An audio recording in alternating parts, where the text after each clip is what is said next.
This is Boxing Tickets NI. We're here at Celtic Warriors Gym and delighted to be joined by Rhys Moran. Rhys, it's coming up by obviously now 3 years, obviously since your last obviously fight. You're happy, you're smiling, you've just done a training session here. Yeah. You obviously just can't wait to get back in the action in 2 weeks' time.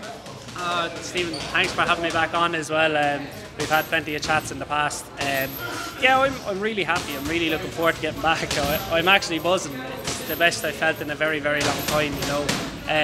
The gym is buzzing. You can hear everybody beating away on the bags and the pads at the moment. Everybody's happy. Everybody's looking forward to getting back into the ring and doing what they're doing. Do you know what I mean? It's been a long period for me. Look, I just had a couple of personal issues which led to probably an early loss in my career. Do I regret it? Absolutely not. It's there. I can't hide it. Do I see myself as one of the best fighters in Ireland? Absolutely. I wouldn't be here and still fighting in my corner if I didn't think so.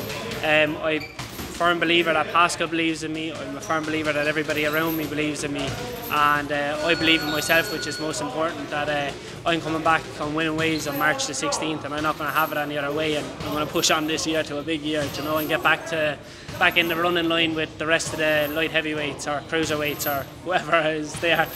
You seem obviously happy and contending yourself. I guess obviously time's a healer and everything else.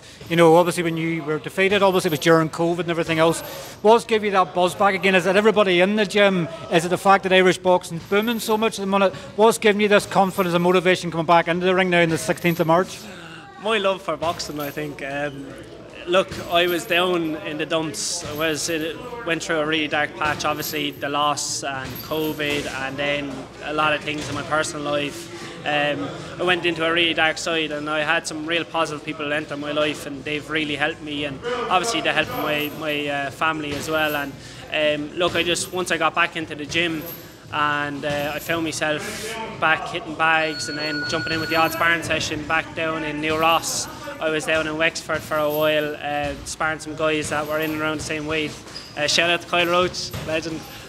Done plenty of rounds with me and got that love back for it. And then I just started getting back up to Pascal then and got into the gym. And like you said, there were shows happening, and I just said to Pascal, I need a fight.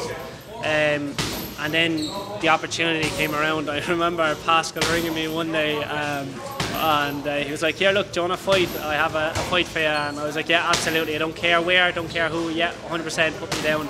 And then like that, straight into training camp, and it's been booming. Everybody just seemed to have a fight in the gym then. Within the next couple of days, everybody's getting announced on shows. So yeah, I just love boxing. I genuinely do. It was very hard, and I think that was a big part of me being happy again, was being back in the gym and doing something that I love doing and enjoying it. Like that, I think that's the big part of me being happy and getting back into the ring, you know. Also, I suppose it's a lifestyle as well. So I think being in that dark time and, you know, having that loss sat on me for a while. I didn't feel great about myself, but then the only way to fix that and correct that is getting back into the ring and showing how good you really are and getting into a positive mindset.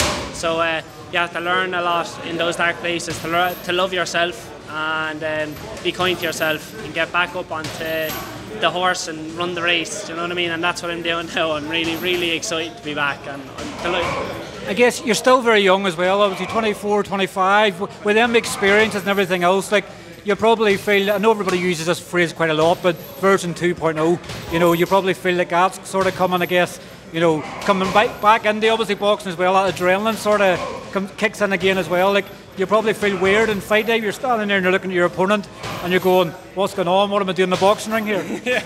Well, I actually felt that a while ago. I was in with like Johnny Walker, and obviously a really big guy and big name in the UFC.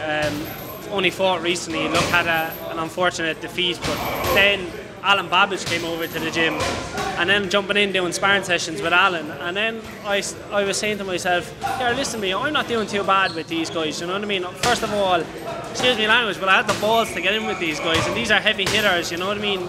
Both respected guys in also bridgerweight in the boxing. Alan, who has boxed and knocked out many fighters. Then you have Johnny Walker doing the same in the UFC. So you have these big guys, and I'm in there and I'm doing tough rounds, and just before Christmas Johnny broke my nose, I didn't stop training. I was positive about it, and it was a positive insight. 2.0 definitely. I'd say 2.50 at this point. I'm absolutely buzzing. I'm sharing the ring with the best athletes in the world. I have the best athletes around me. You have the likes of Thomas, Spike. You've always had them around. You know what I mean? And Thomas is constantly evolving in the heavyweight division. Then you have, like I said, Alan Babbage here now doing his training camp, getting ready for his fight. And then you had Johnny Walker. So you have a mix of and walks of all life here. And then, like that, to keep you on your toes, then you have the young fighters like myself, Carl Crowley, Daniel, Craig. We wouldn't call Rayo young, but look, he's a small fella, so we'll put him in with the back. But yeah, look, you have all the guys here, and we're all pushing on to bigger and better things. And like you said, I am only 25. I am still young. I'm trying to make you younger, 24, and you're saying you're 25? 25, yeah. And like that, look, I started out probably, like we were speaking earlier on off the camera, I started my debut, I think I was 19 years old.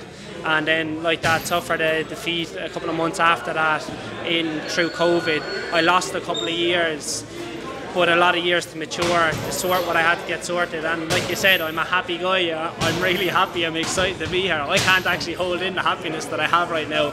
To be even back here talking to you, been up in the gym, everybody. If you look around right now, and I know we can't take the camera off, but everybody is buzzing in here. Everybody. And I know behind the camera, you're buzzing too to be up here. And you see the buzz that's here today. So I'm delighted. I'm excited to be back. I guess obviously, you know, it's getting that one again, obviously in the column on the 16th of March. I think you're fighting Harry Matthews, I think I'm right. Is it light heavyweight you're going to campaign on? Like, I'm trying to think obviously who else there is around light heavyweight division. Obviously everybody seems to like domestics at the moment. I guess you need to start walking again before you can run, but you're always going to start visualising yourself towards title fights.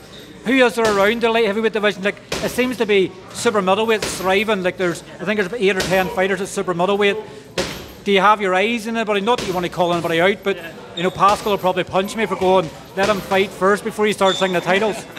Yeah, look, definitely I'm not overlooking the 16th of March. Look, I don't know much about the guy that I'm fighting on the night. I'm sure he'll be there to fight. But look, I'm in there to do a job. After that, like you said, super middleweight's buzzing. Unfortunately, I'm never going to make super middle. Too big for it. I don't know how some of these big guys like Tommy Hyde and the rest of them are making super middle.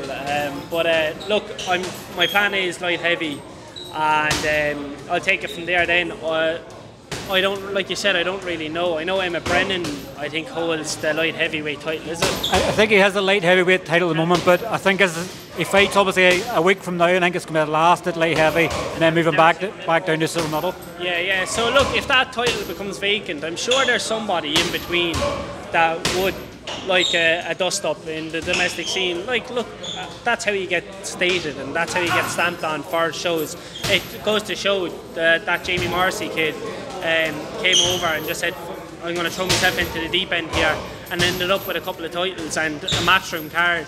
Do you know what I mean? So, and the likes of Emmett, you know, obviously Emmett has the Olympic background behind him, but jumped in on his second fight and said to himself, right, I want the Celtic title, and showed that he was worthy enough of it. And, you know, he got the victory on the night.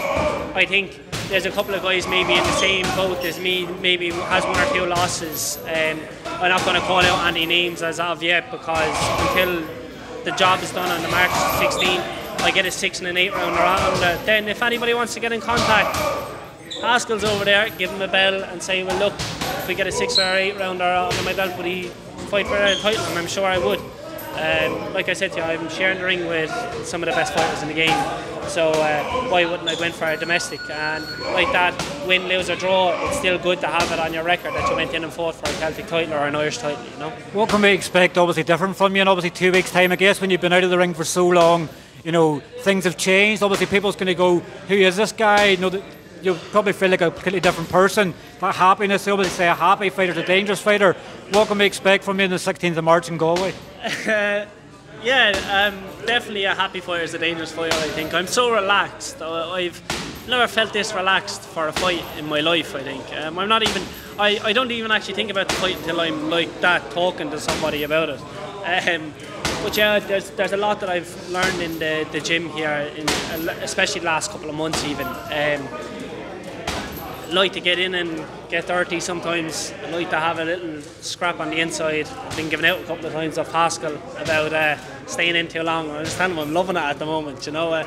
I think someone who always got taunted for it was Tyrone McKenna, being such a tall fighter, and why does he like to fight on the inside? I think I'm starting to have the same war mentality. Yeah, the bit of blood. I think I got the taste of blood, and that was it. But yeah, look, I think there's a lot of changes in my style now. I think it'll just be a little surprise, and I think you'll have to tune in or come down to Galway. I still have a few tickets left if anybody wants to pop down and see a good performance. Myself and Cahill will be there. I'm sure you're going to grab Cahill for an interview on it, but us two are down there, and then the lads are in Castlebar tonight, so we're busy, and we're all here in preparations making this work. So God help anybody's in Pascal.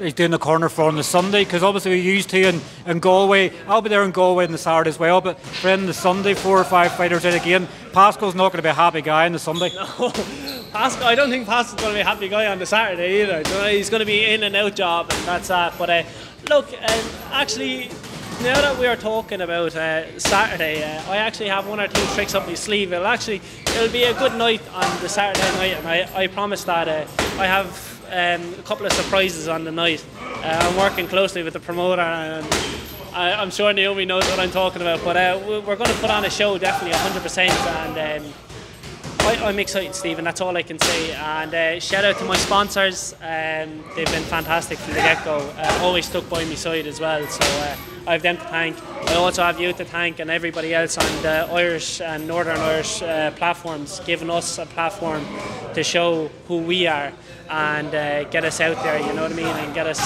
back relevant should I say, instead of being irrelevant for a long time, you know. So yeah, the cobwebs are off, and I'm happy out, and I'm delighted to be back. So Dave Nolan, I think I'm after saying that about 10 times. I'm delighted to be back. It's obviously great to have you back. Look, we'll obviously catch up. We obviously, no doubt, obviously after action. Obviously, it'll be a late night probably in Galway. A few hours sleeping, and obviously to Mayo and the Sunday. But yeah, look, obviously great to catch up. We'll obviously catch up with you once you get back to winning ways in Galway, and we'll catch up with you then. A couple of Celtic titles would be nice now. Yeah, definitely, Stephen. And I'll meet you for a pizza after the fight. Sounds good.